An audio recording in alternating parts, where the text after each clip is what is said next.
Kabar duka datang menyelimuti keluarga Dimas Aditya, siswa SMK Lingga Kencana Depok yang meninggal dunia dalam kecelakaan bus di Subang. Demi bisa mengikuti acara perpisahan dan studi tur sekolah, korban rela bekerja keras sebagai kuli angkut pasir. Hal itu diungkapkan bibi mendiang Dimas, Mariah, di sela-sela proses pemakaman pada Minggu 12 Mei 2024 siang. Menurutnya, Dimas adalah sosok pelajar yang memiliki jiwa pekerja keras.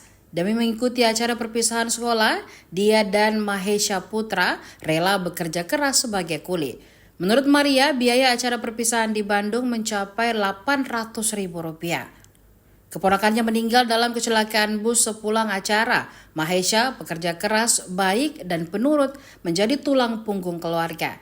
Dia berencana bekerja setelah lulus SMK. Jenazah Mahesha dan korban lainnya dimakamkan berdampingan dengan isak tangis keluarga dan rekannya.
Download Tribun X sekarang, menghadirkan lokal menjadi Indonesia.